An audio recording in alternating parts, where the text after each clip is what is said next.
Astaghfirullah. Akan banyak syarat dan pelajaran yang kita akan petik dari kisah-kisah yang diceritakan oleh masyayikh kita tentang uqubah man tarakas shalah, hukuman bagi orang-orang yang meninggalkan salat. Ma'asyiral muslimin yang dimuliakan Allah Subhanahu wa taala, kisah ini kebanyakan berasal dari para pemandi jenazah. Pertama, seorang syekh bercerita tentang seorang gadis namanya Maria. Gadis ini sangat cantik, bahkan memiliki kulit yang sangat putih sekali.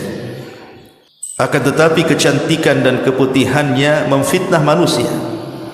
Semasa dia sekolah, mungkin setingkat aliyah, SMA mungkin di tempat kita, dia sudah terbiasa meninggalkan sholat, sama sekali tidak mau melaksanakan sholat, padahal orang tuanya terus membimbing anak ini untuk sholat. Tapi Allah Subhanahu wa taala takdirkan memang terkadang anak itu menjadi fitnah bagi orang tuanya, sampai akhirnya dia masuk perguruan tinggi. Di semester pertama, kedua, ketiga pun tidak sadar juga. Bahkan celakanya, dia banyak memfitnah kalangan laki-laki. Akhirnya terjerumuslah kepada pergaulan bebas. Begitulah awal dari meninggalkan salat, pasti akan mengundang kepada fahsya dan mungkar.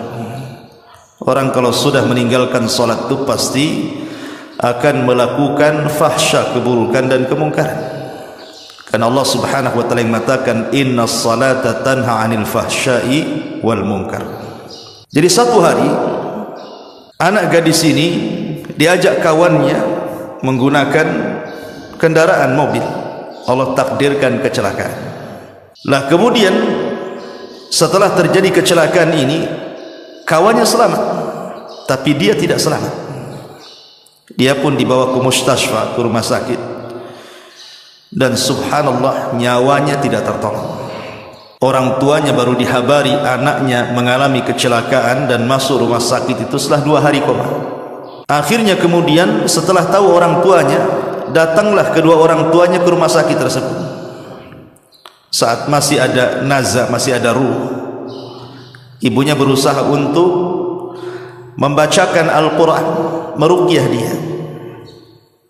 Boleh jadi dengan sebab itu bisa mengurangi kematiannya. Tetapi setiap kemudian orang tuanya meruqyah dia, maka badannya kejang-kejang, seolah-olah dia merasakan sakit yang tidak ada yang tahu kecuali Allah Subhanahu wa taala.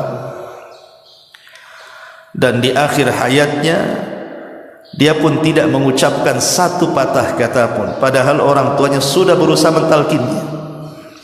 Akhirnya meninggallah wanita ini, seorang wanita yang bernama Maria ini. Kemudian jenazahnya dibawa balik.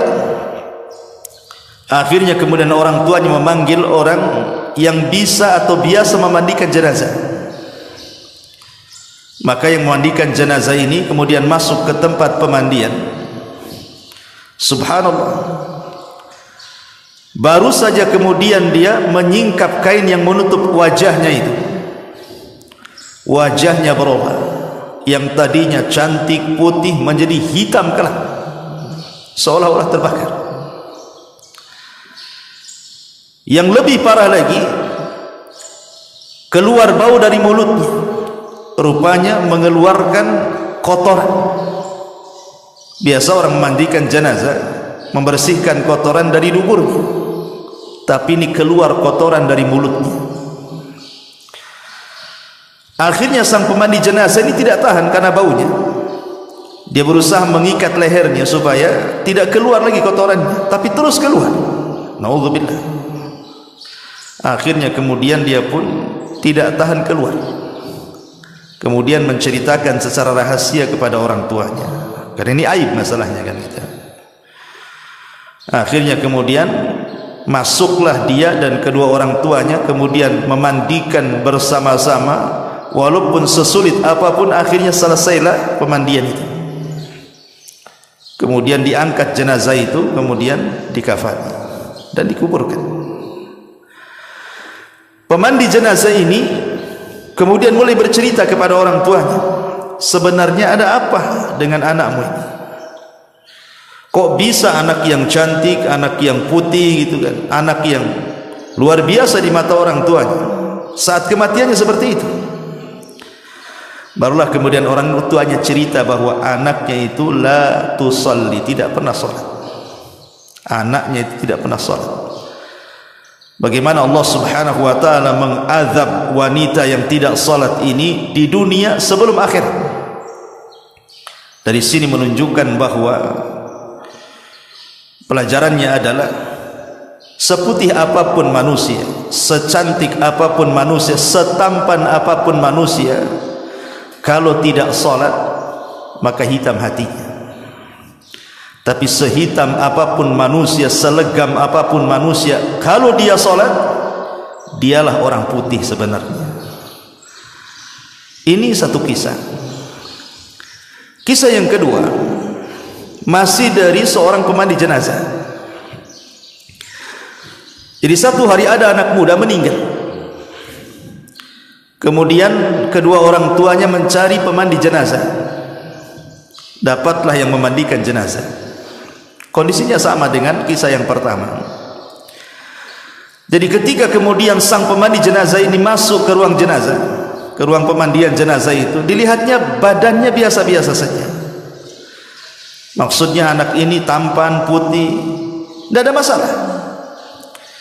Maka sebagaimana biasa, seorang pemandi jenazah tentu menyediakan kapur baru, kemudian juga daun bidara, air dan yang semacamnya, sabun. Yang membuat kaget pemandi jenazah ini, saat disiramkan itu air yang bercampur daun bidara ke wajahnya itu, tiba-tiba berubah wajahnya. Subhanallah, wajahnya yang tadinya putih menjadi hitam kelam, seolah-olah terbakar. Akhirnya dia kaget. Apa yang salah dengan dia? Dia hanya menyiramkan air yang ada campuran bidara ke wajahnya, tiba-tiba seolah-olah menyiramkan air keras, langsung hitam wajahnya. Dia pun ketakutan. Akhirnya kemudian keluar dia. Kemudian dia bertanya kepada jamaah yang hadir di situ, siapa orang tua dari jenazah ini? Tidak ada yang mengaku. Dia berteriak lagi, man abu, siapa bapaknya? Tidak ada yang menjawab. Dia pun berteriak lagi, man abu, siapa bapaknya? Rupanya dari belakang orang-orang yang ramai itu mengatakan, ana abu, saya bapaknya. Kemudian dipanggillah bapaknya, suruh masuk ke ruang pemandian jenazah. Tidak mau. Kemudian dia mengatakan, tolong, itu anak. Akhirnya orang tua ini dipaksa untuk masuk ke pemandian jenazah, masuk juga akhirnya. Kemudian dilihatnya anaknya yang tadinya putih, wajahnya menjadi hitam. Tiba-tiba ayahnya mengatakan apa? Allahu yal'anuka fid dunya wal akhirah. Allahu yal'anuka fid dunya wal akhirah. Allah sudah melaknat kamu di dunia dan di akhirat. Kata yang memandikan jenazah mengatakan, ya fulan, itu anakmu. Kenapa kau laknat dia? Itu anakmu tuh. Masa anakmu kau laknat seperti itu? Maka ayahnya bercerita dan mengatakan, demi Allah, aku ini sayang dengan anak, tetapi setiap aku suruh dia salat, dia tidak mau salat. Kupaksa dia salat, dia malah melawan kepada diriku. Allahu yal'anu fid dunya wal akhirah. Semoga Allah melaknat dia di dunia dan di akhirat, katanya. Maka yang mandikan jenazah terus mengatakan, jangan kau laknat dia, doakan kebaikan dia. Jangan seperti itu anakmu. Akhirnya dia baru sadar. Kemudian orang tua ini menangis. Selepas itu kemudian sepakat orang tua dan yang mandikan jenazah agar jangan menceritakan kepada siapapun. Kemudian jenazah ini dikafani, dibawa ke kuburan. Kemudian sampai di kuburan, yang masuk ke liang lahat ini saudaranya. Ketika sudah sampai di liang lahat, itu jasad itu ada di liang lahat. Di antara sunnah memasukkan jasad ke liang lahat adalah mengarahkan wajah ke kiblat. Itu di antara sunnah. Subhanallah. Ketika ini dia hendak mengarahkan wajahnya ke kiblat, ada gerakan di wajahnya. Kaget dia, kok ada gerakan di wajahnya, seolah-olah dia hidup padahal dia mati. Rupanya setelah kemudian dilepas, wajahnya tiba-tiba berputar 180 derajat, berputar, tidak mau mengarah ke kiblat. Diputar lagi, terputar lagi ke arah lain, sampai 3 kali. Akhirnya ketakutan. Kemudian dia pun naik ke atas kuburan. Dia mencoba mentelpon ahlul ilmi, ulama, meminta fatwa. Ini gimana nih? Wajahnya nggak menghadap kiblat, asih berbalik ke arah ke belakang kiblat gitu kan. Akhirnya para ulama yang ditelepon dia memberikan fatwa, sudah, kalau memang tidak bisa diarahkan, kuburlah seperti itu. Akhirnya dikubur seperti itu. Kemudian setelah dikubur seperti itu, kemudian ulama yang ditelepon ini oleh saudaranya ini bertanya, aku belum pernah ditanya fatwa soal jenazah yang seperti ini. Saya mau tanya baik-baik, kenapa dengan saudaramu itu? Kenapa seperti itu? Maka saudaranya mengatakan, demi Allah wahai Syekh, orang tua kami mengajari kami baik, mengajari kami sholat, menyuruh kami sholat, tapi saudaraku yang satu ini tidak mau sholat. Kata sang ulama, oh boleh jadi ketika dia benci kepada Allah, Allah benci kepada dia. Ketika wajahnya diarahkan ke kiblat, tidak mau mengarah ke kiblat, maknanya Allah benci dengan dia. Kemudian dia membacakan hadis, man ahabba liqa Allah ahabballahu liqa'ah, wa man kariha liqa Allah karihallahu liqa'ah. Siapa yang cinta berjumpa dengan Allah, ketika di dunia dia cinta berjumpa dengan Allah. Dengan cara apa? Salat. Karena salat itu perjumpaan kita dengan Allah, ikhwan. Makanya Allah mengatakan dalam Al-Quran itu, ketika Allah subhanahu wa ta'ala mengatakan tentang orang-orang yang melaksanakan salat, memang salat itu lakabiratun illa alal khashiin. Siapa orang-orang khasyi ini? Allah katakan alladzina yadhunnuna annahum mulaqu rabbihim, orang-orang yang mereka yakin dia sedang berjumpa dengan Allah. Jadi orang yang sedang salat itu hakikatnya sedang berjumpa, berdialog dengan Allah. Ketika dia tidak suka berjumpa dengan Allah dalam salatnya, maka Allah benci berjumpa dengan dia. Makanya susah wajahnya diarahkan ke kiblat. Ini kisah yang kedua, kisah tentang orang yang meninggalkan salat. Kisah yang ketiga, ada seorang yang bernama Karim dan Salim, kakak beradik itu, si Karim dan si Salim ini. Si Karim ini orangnya ahli maksiat, suka meninggalkan salat, banyak dosa dia lakukan, narkoba lah, macam-macam. Si Salim pula adiknya, orangnya baik, taat beribadah kepada Allah subhanahu wa ta'ala, tidak pernah meninggalkan salat, birrul walidain, dan luar biasa. Begitulah kadang-kadang dalam keluarga, ada yang baik, ada yang tidak baik. Itu ujian kan itu ya. Terkadang satu keturunan ayahnya baik, belum tentu anak-anaknya baik. Seperti si Karim dan si Salim ini. Lah akhirnya kemudian yang namanya si Salim ini adiknya, begitulah jiwa kalau sudah terbiasa baik, tentu melihat ketidakbaikan tidak akan suka. Itu fitrah itu, karena al-arwahu junudun mujannadah. Ruh itu biasanya tergabung dengan golongannya. Kalau dia orang baik, dia ingin kebaikan. Kalau dia orang jahat, pasti dia cenderung untuk melakukan kejahatan. Begitulah ruh.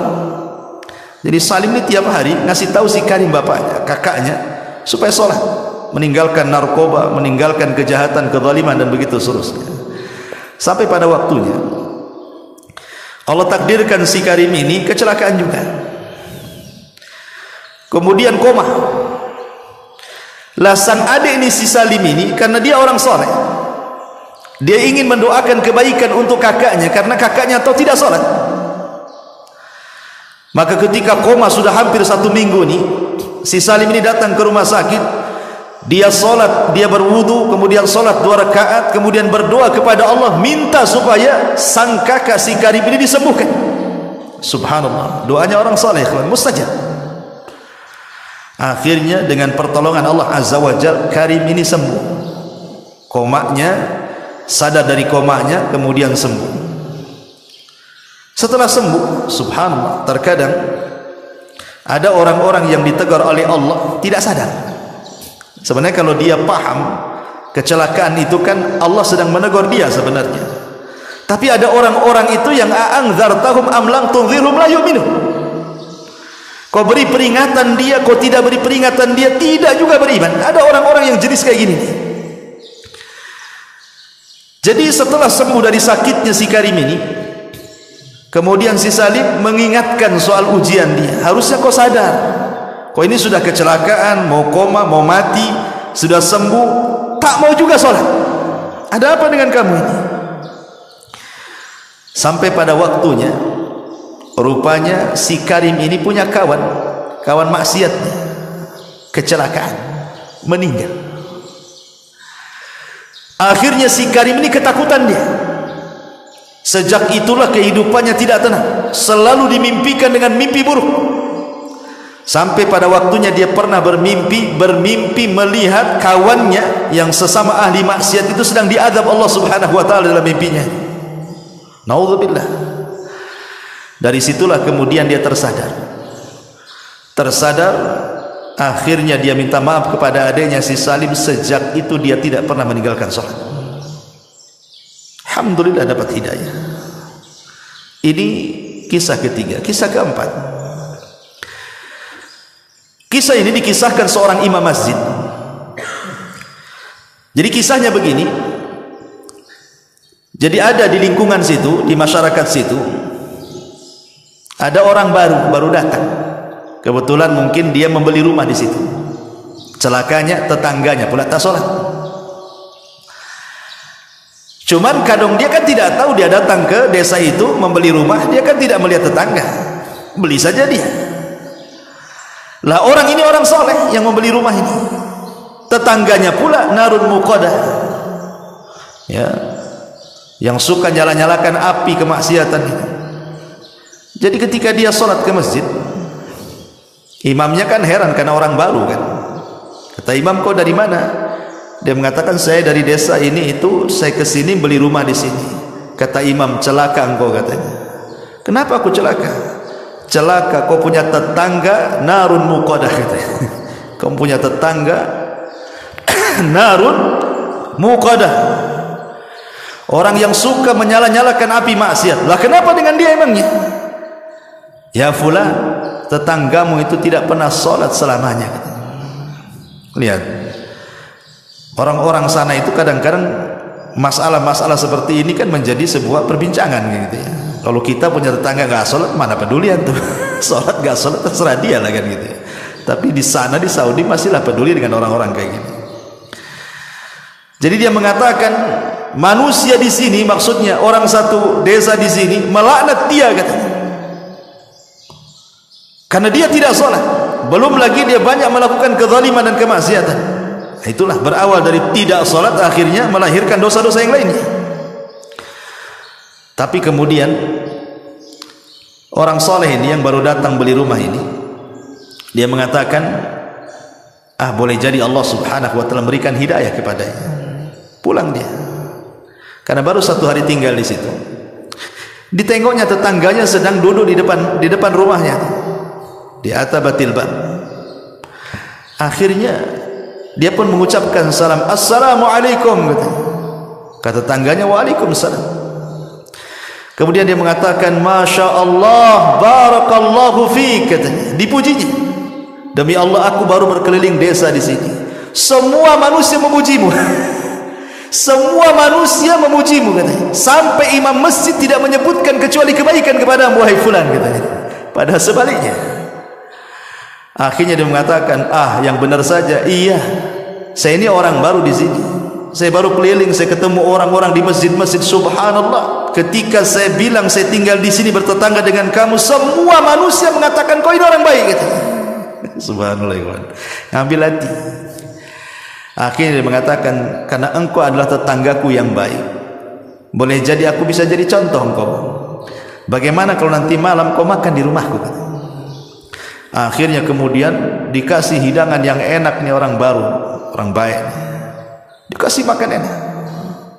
Habis dikasih makan enak, kemudian besoknya dia belikan hadiah yang sangat mahal, dikasihkan ke tetangganya dan mengatakan, mudah-mudahan hadiah ini sebagai imbalan aku ingin menirumu. Ambil hadiah ini. Setelah orang ini dapat hadiah, dia pun merenung dalam rumahnya, merenung serenung-renungnya gitu kan. Apa betul sih ini orang baik katanya? Kenapa dia ngomong begitu? Sejak itulah ketika waktu subuh dia terbangun, melihat tetangga barunya ini ke masjid, dia ikut pula ke masjid. Kemudian dia pun sholat di saf pertama. Imam ini geleng-geleng kepala, karena selama masjid itu terbangun sampai hari itu, itulah sholat fajar pertama dia. Sholat fajar pertama dia. Ketika dia melirik kepada orang baru, senyum-senyum saja orang baru ini. Kata imam, ya fulan, kau apakan orang ini? Kau sihir dia? Dia tidak pernah melangkahkan kaki ke masjid. Macam mana dia bisa tegak di saf pertama pula kan itu? Ada apa dengan kamu katanya? Kau apakan dia katanya?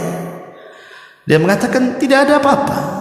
Saya hanya berkunjung ke rumahnya, kemudian saya ajak makan di rumahku, ku kasih hadiah, hanya itu saja. Rupanya Allah berikan hidayah kepada dia. Satu masjid bertakbir, Allahu Akbar katanya. Gara-gara orang ini, subhanallah.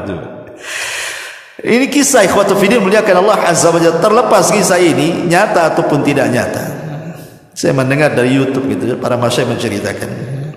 Tapi yang jelas bahwa orang yang meninggalkan solat ini sangat bahaya sekali. Umar bin Khattab radhiyallahu anhu saat menjadi khalifah, dia banyak mengirim surat hampir ke semua wilayah kekuasaannya. Yang pertama Umar tulis adalah perhatian manusia tentang solat. Umar ini pertama dia berkuasa, kemudian Islam berjaya di zamannya, kemudian menyebar Islam ke seantero daerah di mana-mana. Umar pertama kali menyurati daerah-daerah itu mengingatkan soal salat. Kata Umar bin Khattab radhiyallahu an, ihfadhu as-salata fala tudayyi'uha. Jaga oleh kalian salat, jangan kalian lalaikan salat itu. Kalau kalian ingin berada dalam lindungan Allah Azza wa Jalla. Makanya saat Umar bin Khattab radhiyallahu an ditusuk saat salat subuh oleh seorang majusi, Abu Lu'lu' al-Majusi. Kemudian Umar pun menghentikan salatnya karena pingsan pada rakaat pertama.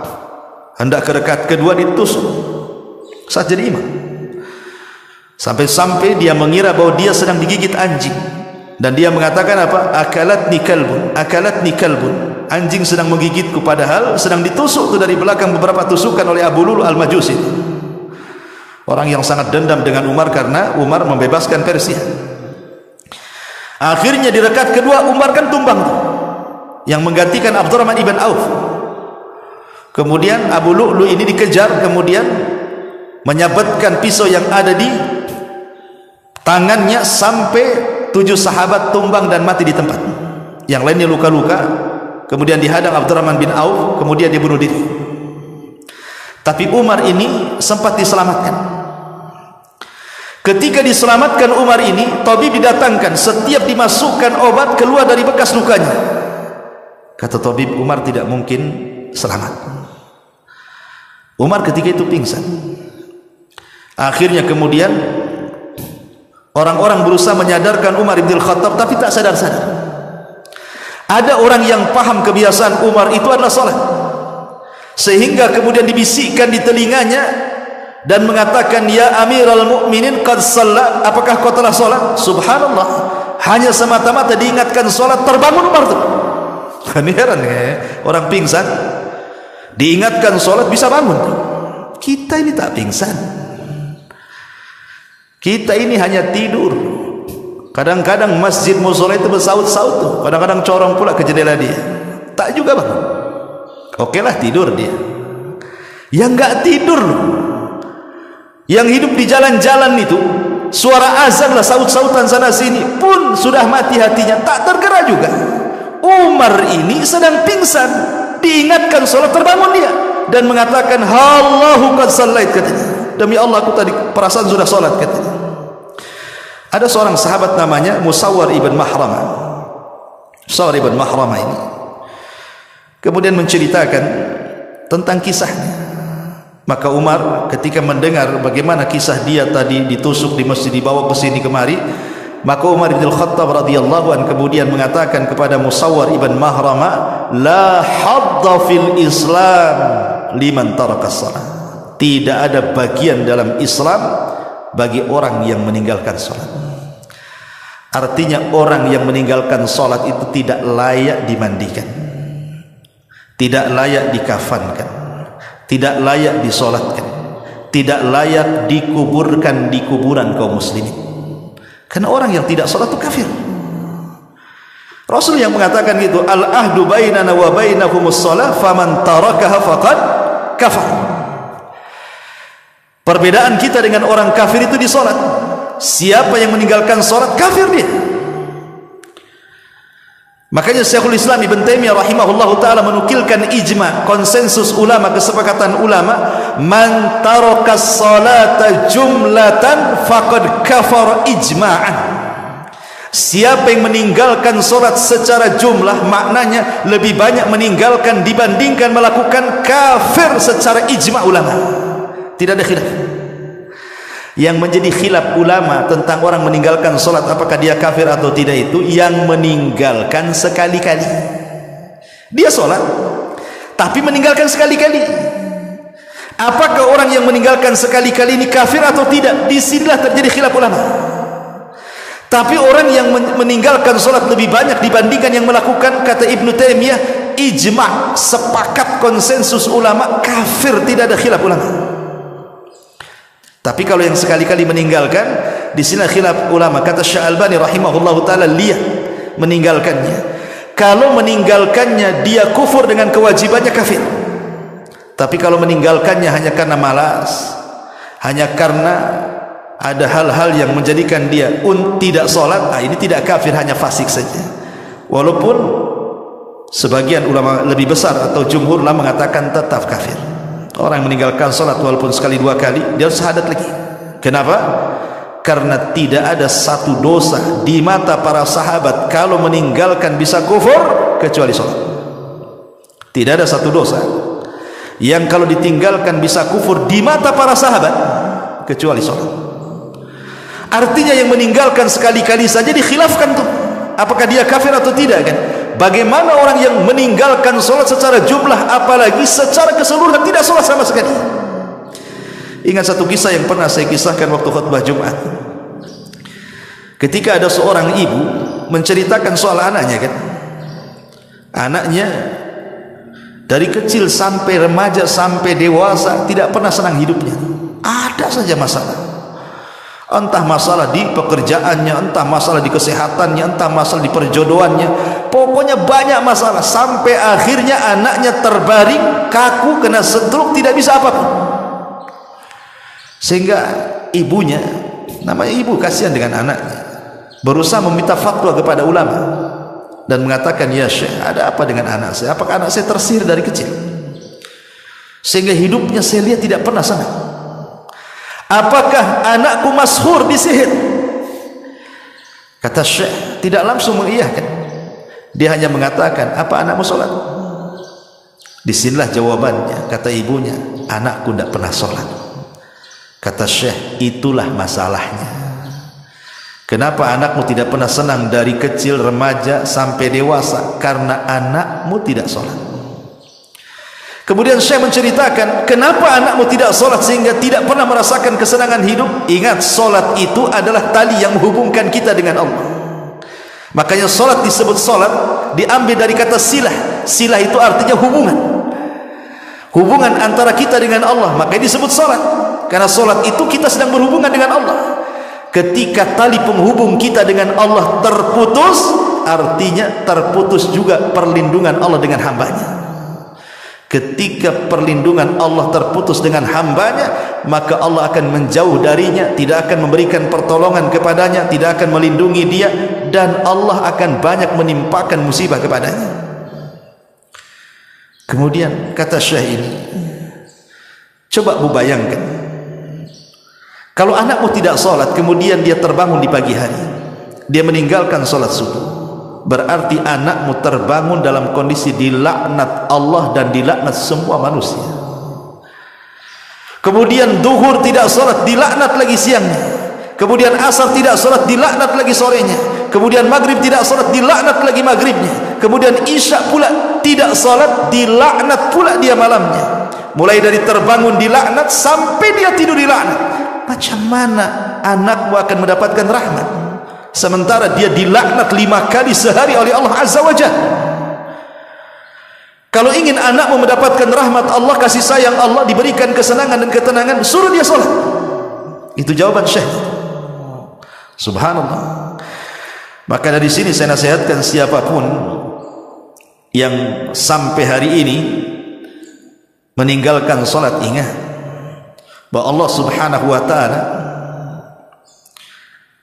ketika berkisah ataupun bicara soal sholat di dalam Al-Quranul Karim, sholat itu sebuah kewajiban yang diwajibkan secara mutlak, beda dengan ibadah yang lain.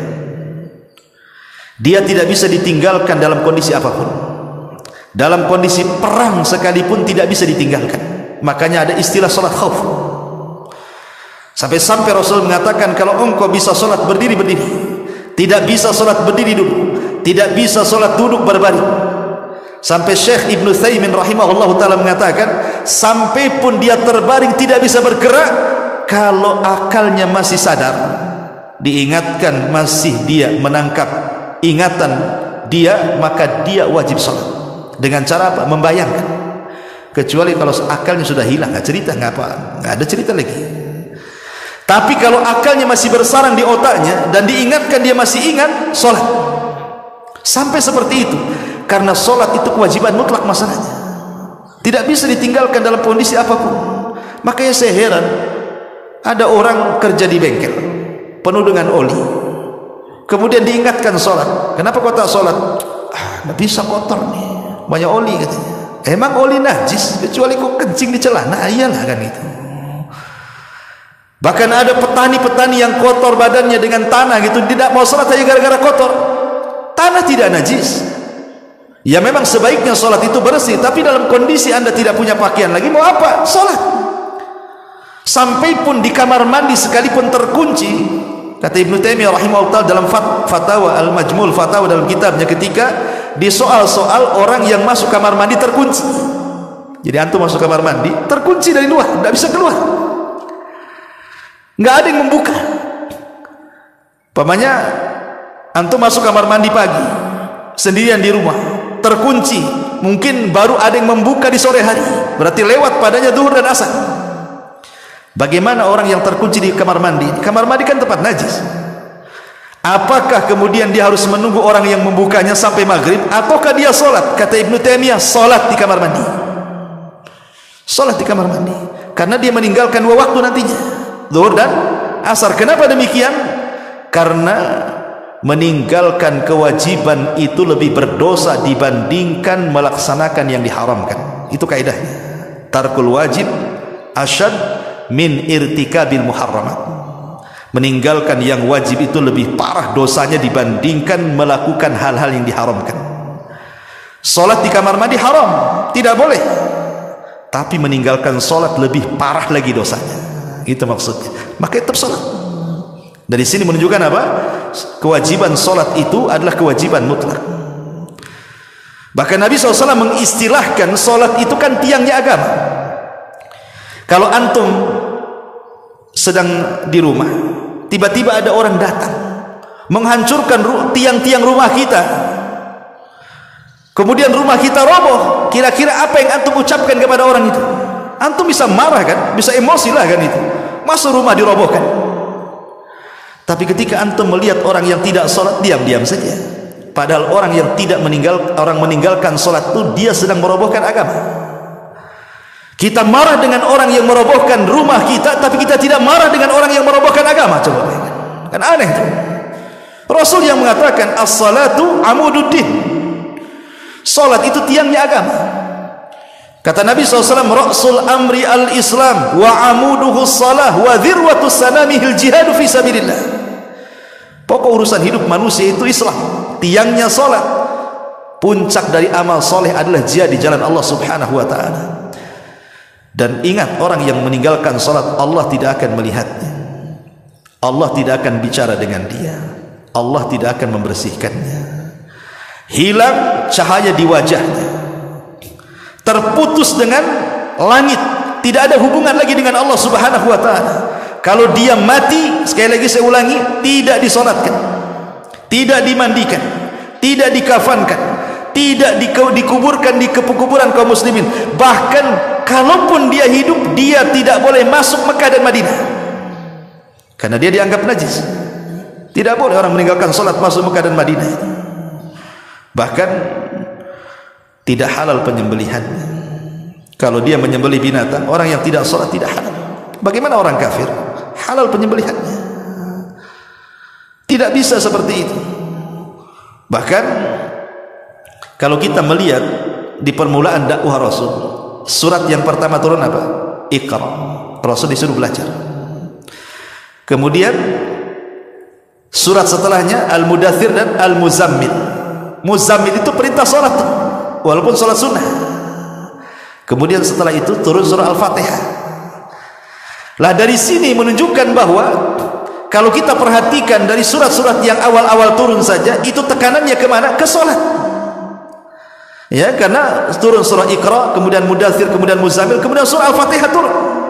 Karena dalam salat itu kan tidak bisa seseorang itu sah kecuali membaca surah Al-Fatihah. Kalau surat-surat yang lain itu boleh dibaca, boleh tidak, sunnah hukumnya. Tapi Fatihah tidak bisa ditinggalkan. Makanya kenapa kemudian permasalahan salat ini permasalahan yang serius dalam Islam? Karena dialah yang menjadikan kejayaan Islam itu sendiri. Ingat Imam Mahdi kelak di akhir zaman, dalam hadis yang panjang sekali soal turunnya Isa bin Maryam. Ketika pasukan Dajjal itu mengepung pasukan Imam Mahdi di Bukit Tursina, pasukan Imam Mahdi dan kaum muslimin tidak sanggup melawan Dajjal, sehingga kepala kerbau lebih berharga dibandingkan uang dinar dan dirham, karena mereka kelaparan masalahnya.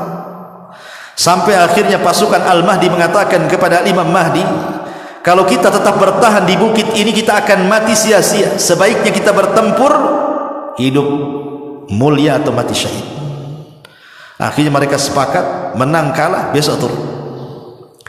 Ketika di waktu subuh adzan dikumandangkan, tiba-tiba langit gelap. Kemudian dari langit ada cahaya, rupanya Isa bin Maryam turun di api dua malaikat. Kemudian menemui kaum muslimin yang ada di Bukit Tur. Ketika itu qomat mulai dikumandangkan. Kemudian Imam Mahdi mengatakan, taqaddam ya ruhallah, silahkan kau yang jadi imam wahai Isa. Tapi Isa menolaknya dan mengatakan, setiap kaum ada imamnya, kau saja. Akhirnya Imam Mahdi menjadi imam. Kemudian Nabi Isa menjadi makmum di belakang Al-Mahdi, salat fajar.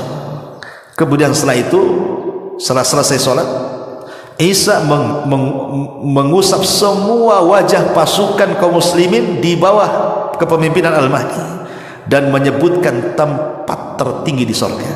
Bukan mereka akan masuk sorga, tapi menyebutkan tempat tertinggi di sorga. Maka berbahagialah orang-orang yang diusap Isa bin Maryam kala itu. Maka setelah itu mereka turun gunung, kemudian menghancurkan tentara Dajjal, dan Dajjal mati di tangan Isa bin Maryam. Syahidnya apa di sini? Kemenangan peperangan Al-Mahdi dan juga Isa melawan Dajjal dilakukan setelah salat fajar. Syahid di sini. Makanya ada seorang jenderal Israel dimuat dalam majalah. Dia mengatakan kalau seandainya salat subuh di Palestina itu sebanyak salat Jumat, kalau setiap masjid di Palestina salat subuhnya sebanyak salat Jumat, Israel akan tumbang dengan sendiri, karena kekuatan ada di situ. Artinya kalau kita cerita tentang kekuatan-kekuatan Islam, Islam harus jaya, Islam harus kuat. Kalau masjidnya kosong, menghayal Anda. Kekuatan itu ada di masjid. Makanya kata ulama mengatakan, kalau seandainya manusia itu bisa mereka merekatkan kekuatan dalam masjid, itulah kekuatan yang hakiki umat Islam. Karena mereka sedang menyambung hubungan mereka dengan Allah. Disitulah Allah memberikan pertolongannya. Jadi salat ini perkara yang sangat penting sekali. Jadi saya nasihatkan kepada siapapun yang memberikan salat, bertobatlah kepada Allah Subhanahu wa taala, karena hukumannya di dunia ada sendiri, di kuburan ada sendiri, di padang mahsyar ada sendiri, bahkan di neraka disediakan satu neraka yang disebut dengan sakor. Masalakakum fi sakor. Kenapa kalian bisa masuk neraka sakor katanya? Apa jawaban penduduk neraka sakor? Qalu lam naku minal musallin. Karena kami tidak salat. Bahkan suatu hari Nabi SAW pernah diperlihatkan satu azab kubur yang mengerikan. Dilihatnya Nabi SAW ada orang yang ditelentangkan. Dia sedang terlentang tuh satu orang. Kemudian di sampingnya ada orang berdiri membawa batu. Kemudian batu itu dibenturkan di kepalanya sampai hancur. Kemudian orang yang membentur batu ini pergi mencari batu lain. Setelah dapat batu lain, datang lagi, kepalanya sudah balik lagi semula. Dibenturkan lagi, cari lagi batu, datang lagi, bentuknya menjadi semula lagi. Subhanallah, kullama nadijat juluduhum badalnahum juludan ghairaha liyadhuqul adab. Setiap dihancurkan kepala mereka, Allah ganti dengan kepala baru. Setiap dihancurkan, Allah ganti dengan kepala baru, sampai merasakan azab Allah. Nabi SAW sampai heran, bertanya kepada Jibril, "Mahadha?" Ada apa dengan orang ini? Maka Jibril memberitahu Nabi SAW, orang ini adalah man nama an salatil maktubah. Dia orang yang tidur saat datang salat wajib. Setiap datang salat wajib malah tidur. Datang duhur tidur, datang asar tidur, datang maghrib tidur, datang isya tidur. Subhanallah. Ini hukumannya, ini di kuburan ya. Kalau di dunia jelas, pasti saya pastikan orang yang tidak pernah salat hidupnya akan kacau dan tidak akan tenang. Kenapa? Karena Aisyah menceritakan, kana Nabi sallallahu alaihi wasallam idza hajabahul amru fazi'a ila salat. Nabi itu kalau ada kesulitan yang tidak bisa keluar dari situ, Nabi juga manusia, pasti ada kesulitan kan itu. Aisyah radhiyallahu mengatakan, Nabi itu kalau ditimpa kesulitan yang sangat menyulitkan bagi dia, dia langsung salat. Jadi untuk memecahkan kesulitan itu adalah salat. Ya, salat itulah yang kelak akan mengurai masalah. Makanya ketika Nabi Ibrahim alaihi salatu wassalam ditangkap istrinya oleh raja zalim, raja Fir'aun Mesir, dan hendak kemudian digagahi kehormatannya, Ibrahim salat. Dia munajat kepada Allah untuk diselamatkan istrinya. Akhirnya istri diselamatkan. Makanya kata para ulama mengatakan bahwa puncak daripada setiap kebingungan, puncak dari setiap permasalahan dunia, karena anda tidak salat. Karena anda tidak salat. Sampai seorang syekh bercerita, ada pengusaha kaya raya sakaya-kayanya, kaya raya ya. Tapi kekayaannya tidak bisa menenangkan hatinya. Banyak masalah, masalah anaknya, masalah istrinya, masalah kesehatannya, masalah perusahaan, padahal kaya, hidupnya tidak pernah tenang. Jadi dia punya karyawan orang kulit hitam. Karyawan ini orang kulit hitam, gajinya paling rendah sendiri di perusahaannya. Di antara staf-stafnya dialah yang paling rendah sendiri penghasilannya, gajinya itu. Tapi dia pandang, dia pula yang paling enjoy kerjanya. Nggak ada beban, nggak ada keluhan, nggak ada apa-apa. Jadi pemilik perusahaan ini heran, memanggil orang berkulit hitam ini. Aku lihat kok tenang-tenang saja hidupmu, kok biasa saja, kok gaji paling kecil, tapi saya lihat paling banyak tertawa, paling banyak tersenyum, nggak ada beban bagi hidupmu. Apa rahasiamu katanya? Dia mengatakan, tidak ada apa-apa wahai Tuhan, saya hanya berusaha menjaga 5 waktu sholat, itulah rahasia ketenanganku. Sejak itulah dia meniru orang yang berkulit hitam yang karyawannya itu. Subhanallah, disitulah rahasia di balik keajaiban salat. Subhanakallah bihamdika, asyhadu an la ilaha illa anta, astaghfiruka wa atubu ilaik. Allahu ta'ala alam. Assalamualaikum warahmatullahi wabarakatuh.